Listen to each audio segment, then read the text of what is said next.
मेरे पापा हर दिन ऑनलाइन रहते थे, अलग अलग लड़कियों से फ्लर्ट करते, अपनी खूब तारीफ करते और देखते ही देखते उनकी दर्जनों ऑनलाइन गर्लफ्रेंड बन जाती। लेकिन हैरानी की बात यह थी कि वो कभी भी किसी से असल जिंदगी में मिलने के लिए तैयार नहीं होते थे। मुझे इसकी असली वजह तब पता चली जब मैंने कॉलेज ज्वाइन किया।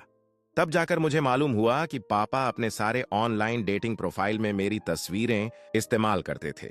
उनका कहना था कि उन्हें चिंता थी कहीं बड़े होकर मुझे गर्लफ्रेंड न मिले, इसलिए उन्होंने पहले से ही मेरे लिए संभावित पत्नियों की तलाश शुरू कर दी थी। उस समय मैं क्लास में बैठा था कि अचानक मेरा फोन लगातार वाइब्रेट करने लगा। एक के बाद एक दर्जनों फ्रेंड रिक्वेस्ट आने लगीं। स्प्रिंग ब्लॉसम मुझे ऐड करना चाहती थी, रेडी टू फ्लाई मुझे ऐड करना चाहती थी, यहां तक कि विदेशों की सुनहरे बालों वाली खूबसूरत लड़कियां भी रिक्वेस्ट भेज रही थीं। पापा उनसे बातें करने के बाद बड़े आराम से कह देते कि उन्होंने नया अकाउंट बना लिया है और फिर उन सभी को मेरे पास भेज देते। सिर्फ प्रोफाइल फोटो और यूजर नेम देखकर ही समझ आ रहा था कि ये लड़कियां काफी अमीर घरों से थीं और हर अगली लड़की पिछली से भी ज्यादा अमीर लग रही थी। इतने सारे अमीर लड़कियों के अचानक मेरे पीछे पड़ जाने का ख्याल आते ही मैं घबरा गया। मैं अपने पापा को बहुत अच्छी तरह जानता था। जब वो बढ़ चढ़कर बातें करने लगते थे तब उनकी कोई सीमा नहीं होती थी। अगर सच सामने आ गया तो मेरी हालत खराब हो जाती। मैं घबराहट में चुपचाप बैठा था कि तभी मेरे दिमाग में एक ठंडी सी सूचना गूंजी। सिस्टम ने मुझे बधाई दी और बताया कि मैं फादर ब्लफ सन प्रॉफिट सिस्टम से जुड़ चुका हूं। मेरे पापा ने अब तक जितनी भी डींगें मारी थीं, अगर मैं उन्हें स्वीकार कर लूं तो वो सब सच बन जाएंगी। सिस्टम मुझे हर जगह चमकने और प्यार पाने में मदद करेगा। यह सुनकर मैं बेहद खुश हो गया। मुझे लगा कि आखिरकार पापा के सारे झूठ किसी काम आने वाले थे। मैंने फ्रेंड रिक्वेस्ट खोलनी शुरू की। तभी करीना नाम की एक लड़की का मैसेज आया। उसने बताया कि वो फ्रांस से आई हुई एक एक्सचेंज स्टूडेंट है और उसे ड्रैगन नेशन का एक बॉयफ्रेंड चाहिए, लेकिन उसकी एक शर्त थी कि उसे फ्रेंच भाषा अच्छी तरह आनी चाहिए। उसने पूछा कि क्या सच में मेरी फ्रेंच C2 लेवल की है, जैसा उसे बताया गया था।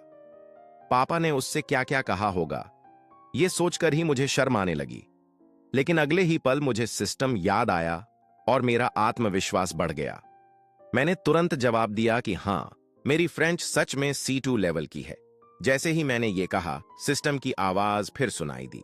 उसने बताया कि मेरे पापा की डींग अब सच बन चुकी है और मुझे SE2 लेवल की फ्रेंच मास्टरी मिल गई है। उसी पल मेरे दिमाग में ज्ञान का सैलाब उमड़ पड़ा। जो फ्रेंच शब्द पहले किसी अनजानी लिपि जैसे लगते थे, अब उन्हें देखते ही उनका मतलब समझ आने लगा। उन्हें पढ़ना मेरी अपनी भाषा पढ़ने जितना आसान हो गया। तभी मेरे फोन पर एक नया मैसेज आया। लड़की ने लिखा कि वो पहले से ही मेरे कॉलेज के गेट पर मेरा इंतजार कर रही है। ये पढ़ते ही मेरे होश उड़ गए।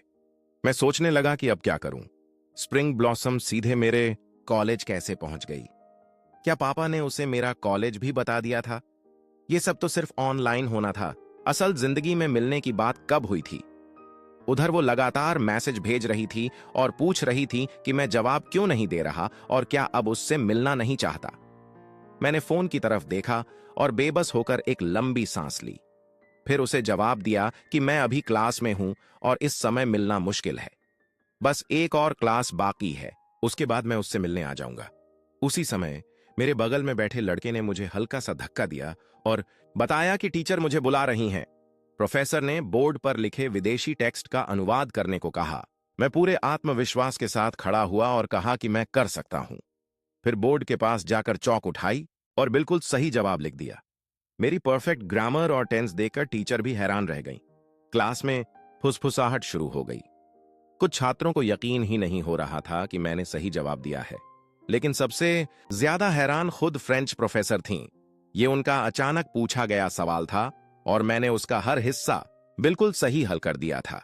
उनके चेहरे पर साफ अविश्वास दिखाई दे रहा था। आखिर में उन्होंने घोषणा कर दी कि आज से मुझे उनकी क्लास में जो चाहूं करने की आजादी है। मुझे उनके असाइनमेंट भी पूरे करने की जरूरत नहीं होगी। पूरी क्लास स्तब्ध रह गई। सबको समझ आ गया कि मैं सच में फ्रेंच जानता हूं। कुछ लोग तो प्रोफेसर और मेरी बातचीत का एक शब्द भी नहीं समझ पा रहे थे, क्योंकि वो उनकी क्षमता से कहीं ऊपर की फ्रेंच थी। छात्रों के लिए इसका मतलब साफ था कि अब मैं चाहूं तो क्लास में आऊं या न आऊं, फैसला पूरी तरह मेरा होगा। क्लास खत्म होने के बाद भी सभी छात्र उसी बारे में बातें कर रहे थे। सब कह रहे थे कि आज फ्रेंच क्लास में मैंने कमाल कर दिया। तभी किसी ने लूना से पूछा कि क्या उसने कभी नहीं कहा था कि मैं उसे लंबे समय से पसंद करता था। फिर उन्होंने अंदाजा लगाया कि शायद मैंने फ्रेंच सिर्फ उसे प्रभावित करने के लिए सीखी होगी। लूना का ध्यान पुराने दिनों की तरफ चला गया। उसे याद आया कि मैं कई सालों से उसे पसंद करता था, यहां तक कि मैंने देश की सबसे बड़ी यूनिवर्सिटी में जाने का मौका भी छोड़ दिया था और जानबूझकर उसी कॉलेज में दाखिला लिया था जहां वो आई थी। लेकिन कॉलेज शुरू होने के बाद मैं अचानक बदल गया था। मैंने उसके पीछे घूमना बंद कर दिया था। त्योहारों और खास मौकों पर उसे तोहफे देना भी छोड़ दिया था।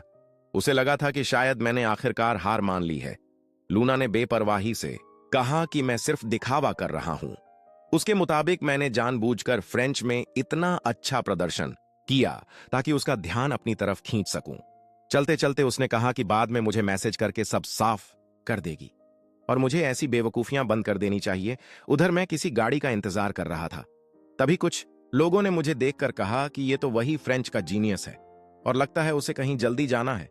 उन्होंने सोचा कि जब मुलाकात हो ही गई है तो अभी सारी बात साफ कर लेनी चाहिए। लेकिन मुझे बिल्कुल अंदाजा नहीं था कि आगे क्या होने वाला है। मैं अपनी तरफ आते कुछ लोगों को देखकर हैरानी से पूछता हूं कि क्या मैं उनकी किसी तरह मदद कर सकता हूं। आसपास के छात्रों को तुरंत महसूस हो गया कि यहां कुछ होने वाला है, इसलिए देखते ही देखते काफी लोग वहां इकट्ठा हो गए। तभी लूना आगे बढ़ी और बोली कि उसे मुझसे कुछ कहना है। उसने कहा कि अब से मुझे उसके लिए ऐसी अजीब हरकतें करना बंद कर देना चाहिए जैसे आज फ्रेंच क्लास में किया था। उसके मुताबिक मैंने ये सब सिर्फ उसका ध्यान खींचने के लिए किया था, लेकिन उसके मन में मेरे लिए कोई भावना नहीं थी। उसने साफ कहा कि हम दोनों एक दूसरे के लिए सही नहीं हैं और मुझे अब बड़ा होकर अपनी ऊर्जा उस पर बर्बाद करना बंद कर देना चाहिए। उसकी बातें सुनकर मैं पूरी तरह उलझ गया। मैंने तुरंत पूछा कि आखिर किसने कहा कि मैंने फ्रेंच उसे प्रभावित करने के लिए सीखी है। तभी मेरा दोस्त दौड़ता हुआ आया और उसने साफ शब्दों में कहा कि मैंने फ्रेंच लूना के लिए नहीं सीखी। इतना सुनते ही लूना हैरान रह गई। मेरे दोस्त ने बताया कि मैं हाल ही में एक फ्रेंच एक्सचेंज स्टूडेंट को डेट कर रहा हूं, इसलिए फ्रेंच सीख रहा था। उसने ये भी कहा कि उसने क्लास के दौरान हमारे मैसेज खुद देखे थे। ये सुनकर लूना अंदर तक चौंक गई, लेकिन उसका घमंड उसे पीछे हटने नहीं दे रहा था। उसे लगा कि यह सब सिर्फ बहाना है। उसने ताना मारते हुए कहा कि कौन यकीन करेगा कि जो लड़का सालों तक उसके पीछे घूमता रहा, उसकी अचानक कोई गर्लफ्रेंड बन गई है। माहौल धीरे धीरे तनावपूर्ण होने लगा। आसपास खड़े लोग भी समझ गए कि अब लड़ाई होने वाली है। मैंने तुरंत हाथ उठाकर अपने दोस्त को शांत किया ताकि बात और न बढ़े। तभी अचानक एक लग्जरी कार हमारे सामने आकर रुकी। भीड़ में हलचल मच गई। किसी ने पहचान लिया कि वो एक फेरारी थी और उसकी कीमत करोड़ों में थी। सब सोच रहे थे कि आखिर उसमें कौन बैठा है। अगले ही पल कार का दरवाजा खुला और एक बेहद खूबसूरत लड़की बाहर आई। उसने मुस्कुराते हुए मुझसे माफी मांगी कि उसे आने में थोड़ी देर हो गई और फिर खुद को स्प्रिंग ब्लॉसम बताया। मैं भी कुछ पल के लिए स्तब्ध रह गया। मुझे यकीन ही नहीं हो रहा था कि यही स्प्रिंग ब्लॉसम है। उसकी खूबसूरती देखकर आसपास मौजूद सभी लोग दंग रह गए। वो बिल्कुल एक प्रेमिका की तरह मुझसे बात करने लगी। उसने शिकायत की कि आज मुझे बाहर आने में देर हो गई और उसे बहुत भूख लगी है। मैंने कहा कि चलो खाना खाने चलते हैं। उसने पूछा कि क्या मैं उसे स्पाइसी हॉट पॉट खिलाने ले जाऊंगा। मैंने हामी भर दी और कहा कि उसी स्टॉल पर चलते हैं जहां हम हमेशा जाते हैं। यह सुनकर वो खुश हो गई और फिर हम दोनों कार में बैठकर वहां से निकल गए। हमारे जाते ही पीछे खड़े लोग पूरी तरह स्तब्ध रह गए। उन्हें समझ नहीं आ रहा था कि अभी अभी क्या हुआ। जिस लड़की ने करोड़ों की फेरारी में आकर मुझे लिया था, वो मेरी गर्लफ्रेंड निकली। उनकी बातों से ऐसा भी लग रहा था कि वो रोज मुझे लेने आती है। बस किसी का ध्यान कभी इस तरफ नहीं गया था। उधर लूना की आंखों में आंसू भर आए। अब उसे समझ आ गया था कि मैंने फ्रेंच उसके लिए नहीं सीखी थी। मेरे जीवन में उससे कहीं बेहतर कोई आ चुका था। उसे एहसास हुआ कि वो इतने समय से सिर्फ खुद को ही गलतफहमी में रखे हुए थी। लेकिन तब तक मैं वहां से बहुत दूर जा चुका था और मुझे इन बातों की कोई खबर नहीं थी। कार में बैठने के बाद सोफी मुझसे बातें करने लगी। उसने कहा कि मैं असल जिंदगी में ऑनलाइन वाली अपनी छवि से काफी अलग हूं।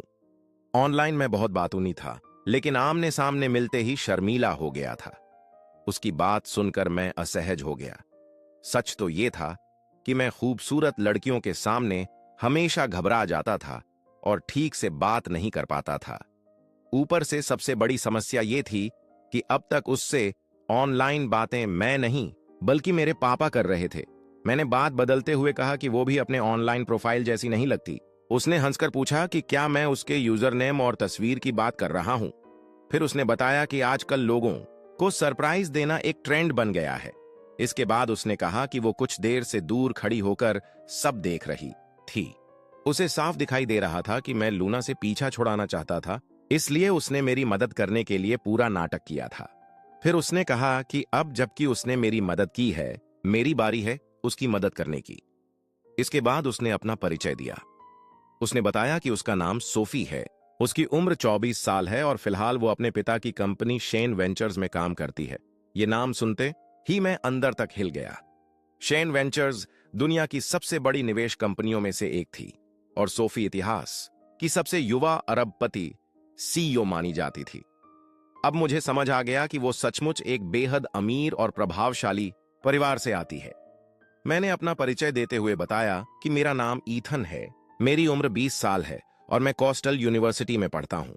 मेरी बात सुनकर वो मुस्कुराई और बोली कि ये सारी बातें तो मैं उसे पहले ही ऑनलाइन बता चुका हूं।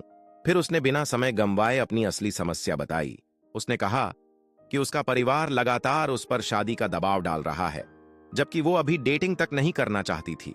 उसके माता पिता बार बार उसके लिए रिश्ते ढूंढ रहे थे और वो इस सब से परेशान हो चुकी थी। आखिरकार उसने फैसला किया कि किसी अजनबी से मिलाने के बजाय वो खुद किसी को चुनेगी।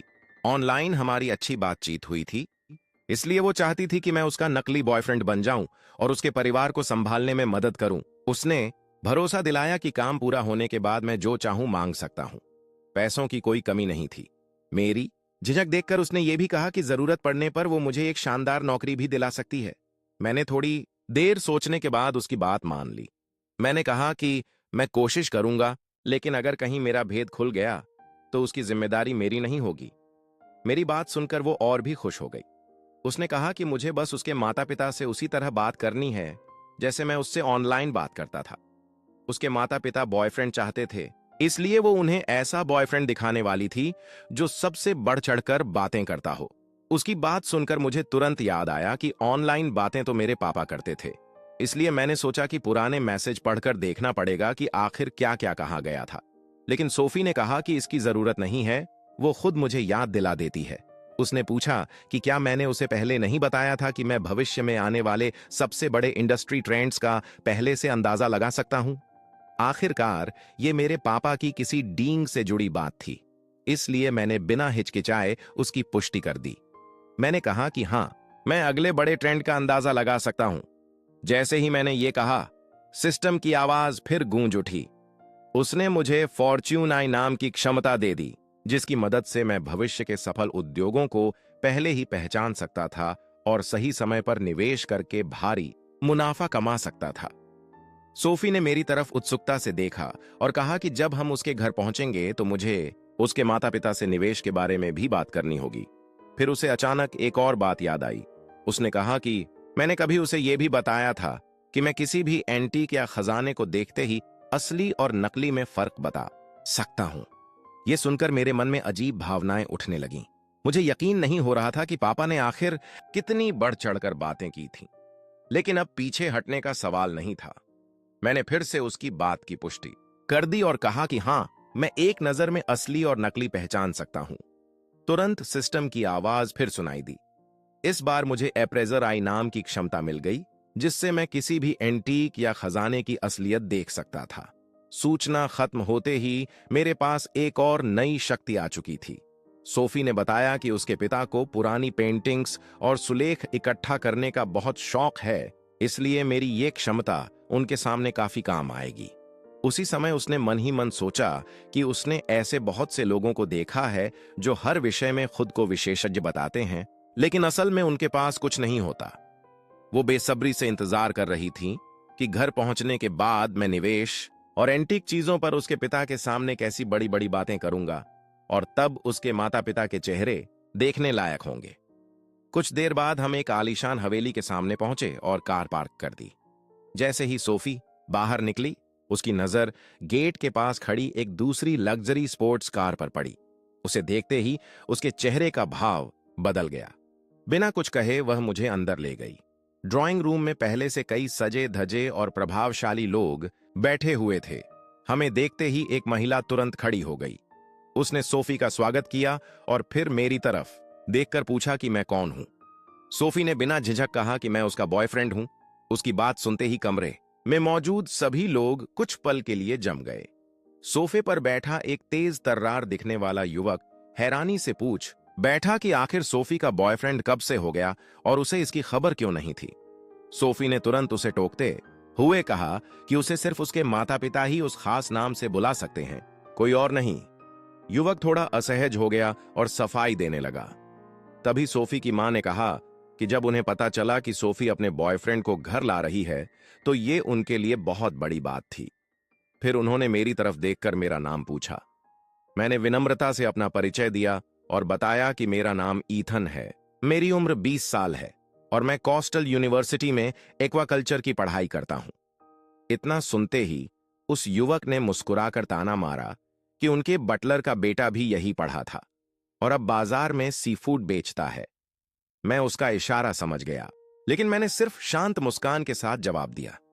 दूसरी तरफ मिस्टर शेन चुपचाप चाय पीते रहे और कुछ नहीं बोले। तभी उस युवक ने एक खूबसूरत लकड़ी का डिब्बा निकाला। डिब्बा खुलते ही उसके अंदर एक जेड का 3 पैरों वाला दुर्लभ पात्र दिखाई दिया। उसने बताया कि यह किंग राजवंश का 3 रैम्स व्हाइट जेड ट्राइपॉड है, पॉड, जिसे वह विदेश के एक कलेक्टर से लाया है और मिस्टर शेन की कलेक्शन के लिए उपहार स्वरूप देना चाहता है। यह सुनकर सब प्रभावित हो गए। मिस्टर शेन ने भी कहा कि ऐसी चीजें काफी दुर्लभ होती हैं। युवक ने विनम्रता से कहा कि ऐसी वस्तु का असली मूल्य सिर्फ मिस्टर शेन जैसे व्यक्ति ही समझ सकते हैं। आखिरकार मिस्टर शेन ने उपहार स्वीकार कर लिया। फिर युवक ने मेरी तरफ देखकर व्यंग्य किया और कहा कि मैं भाग्यशाली हूं जो आज इतनी दुर्लभ चीज को अपनी आंखों से देख पा रहा हूं। शायद जिंदगी में दोबारा ऐसा मौका न मिले। मैंने उसकी बात पर कोई ध्यान नहीं दिया। मेरे पास अब अप्रेजर आई की शक्ति थी और मैं उसे आजमाना चाहता था। मैंने ट्राइपॉड हाथ में लिया, ध्यान से देखा और कुछ क्षण बाद कहा कि यह वस्तु किंग राजवंश की नहीं लगती। मेरे हिसाब से ये एक आधुनिक नकली प्रतिकृति है। मेरी बात सुनते ही कमरे का माहौल बदल गया। मिस्टर शेन ने उत्सुकता से पूछा कि मैं ऐसा क्यों सोचता हूं। मैंने समझाया कि मेढ़ों के सींगों पर बने बारीक पैटर्न में अत्यधिक पॉलिशिंग के निशान दिखाई दे रहे हैं। पूरी सतह को कृत्रिम रूप से पुराना दिखाने के लिए हीट ट्रीटमेंट किया गया है। मेरी राय में यह कंप्यूटर डिजाइन की गई, मशीन से तराशी हुई और बड़े पैमाने पर बनाई गई क्वार्ट्ज की वस्तु है। सीधी भाषा में कहूं तो यह किसी फैक्ट्री में बना सस्ता सामान है जिसकी कीमत $20 से भी कम होगी। यह सुनते ही युवक का चेहरा लाल हो गया। उसने गुस्से में कहा कि उसने इसके लिए लाखों खर्च किए हैं और मैं उसे $20 की चीज बता रहा हूं। उसके अनुसार मुझे बिना जानकारी के ऐसी बातें नहीं करनी चाहिए। मैंने शांत भाव से अपना फोन निकाला और उसे एक तस्वीर दिखाई। फिर कहा कि उसने कभी एक मशहूर कार्टून देखा है या नहीं। इसके बाद मैंने ट्राइपॉड पर बने तीनों मेढ़ों की तरफ इशारा करते हुए कहा कि ये बिल्कुल उसी कार्टून के किरदारों जैसे दिख रहे हैं। वह कुछ पल के लिए चुप रह गया क्योंकि समानता सचमुच साफ दिखाई दे रही थी। मैंने हंसते हुए कहा कि अब सिर्फ 2 ही संभावनाएं बचती हैं, या तो वो कार्टून के किरदार किंग राजवंश में मौजूद थे या फिर ये वस्तु नकली है। अब उसके पास जवाब देने के लिए ज्यादा कुछ नहीं था। हालांकि उसने फिर भी बहस करने की कोशिश की, लेकिन उसके चेहरे से साफ पता चल रहा था कि वह सच्चाई समझ चुका है। मैंने मजाक में सलाह दी कि अगली बार महंगी चीज खरीदने से पहले कुछ और कार्टून देख लिया करे ताकि दोबारा ठगा ना जाए। मेरी बात सुनकर सोफी और उसकी मां अपनी हंसी नहीं रोक सकी। दूसरी तरफ मिस्टर शेन ने ट्राइपॉड वापस डिब्बे में रख दिया और विनम्रता से कहा कि वह इस उपहार को स्वीकार नहीं कर सकते। युवक ने शर्मिंदगी के साथ माफी मांगी और कहा कि उसे सच में नहीं पता था कि यह नकली है। मिस्टर शेन ने उसे दोष नहीं दिया और हल्के मजाक में कहा कि ऐसा तब होता है जब इंसान पर्याप्त कार्टून नहीं देखता। उसका चेहरा और भी खराब हो गया। माहौल हल्का होने के बाद मिस्टर शेन ने मुझसे कहा कि चूंकि मुझे एंटीक वस्तुओं की इतनी अच्छी समझ है तो मैं उनकी कुछ और चीजें भी देखकर राय दूं। इसके बाद उन्होंने एक एक करके कई वस्तुएं मेरे सामने रखीं। मैंने हर वस्तु की पहचान सही तरीके से बताई। कभी किसी घंटी के आकार वाले पेंडेंट की जानकारी दी तो कभी किसी प्राचीन सजावटी वस्तु की। एक वस्तु को देखकर मैंने बताया कि वह किसी ताओवादी पुजारी की टोपी का आभूषण है और उस पर 5 पवित्र पर्वतों का नक्शा उकेरा गया है। मेरी हर बात सही निकल रही थी। मेरी जानकारी देखकर मिस्टर शेन काफी खुश हुए और खुलकर हंसने लगे। फिर उन्होंने बातचीत का विषय बदलते हुए कहा कि शेन वेंचर्स और झाओ परिवार लंबे समय से साझेदार रहे हैं। आज ये युवक एक नए प्रोजेक्ट में संयुक्त निवेश की बात करने आया है। अब जबकि सोफी भी घर आ गई है तो सब मिलकर इस प्रस्ताव पर चर्चा कर सकते हैं। इसके बाद युवक ने अपना प्रोजेक्ट समझाना शुरू किया। उसने बताया कि उसकी company premium e sports accessories market में उतरने वाली है। उनका लक्ष्य प्रोफेशनल गेमिंग माउस और कीबोर्ड के किफायती बंडल बनाना है। इस प्रोजेक्ट के लिए उन्हें 100 मिलियन की फंडिंग चाहिए और बदले में वह 50% शेयर देने को तैयार है। उसने दावा किया कि पुरुष गेमर्स के बीच ऐसे उत्पादों की भारी मांग है और कम कीमत में प्रोफेशनल अनुभव देने वाला उत्पाद निश्चित रूप से बड़ी सफलता हासिल करेगा। मिस्टर शेन ने प्रस्ताव को ध्यान से पढ़ा। कुछ ही देर बाद उन्होंने फाइल बंद कर दी, लेकिन कोई राय नहीं दी। कमरे का माहौल फिर से गंभीर हो गया। तभी मैंने पहली बार अपनी बात रखी। मैंने कहा कि अगर सिर्फ किफायती गेमिंग एक्सेसरीज बनाने के लिए 100 मिलियन की जरूरत है तो यह बात खुद ही अजीब लगती है। मेरी बात सुनकर युवक भड़क उठा।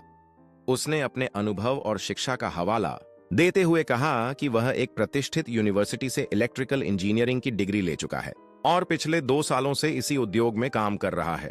फिर उसने तिरस्कार भरे स्वर में पूछा कि क्या मुझे मैकेनिकल की स्विच या गेमिंग सेंसर जैसी चीजों के बारे में भी कोई जानकारी है। उसने पूरे विश्वास के साथ कहा कि उसका विश्लेषण बिल्कुल सही है और अगर मुझे इस क्षेत्र की समझ नहीं है तो मुझे बीच में बोलकर सबका समय बर्बाद नहीं करना चाहिए। मिस्टर शेन ने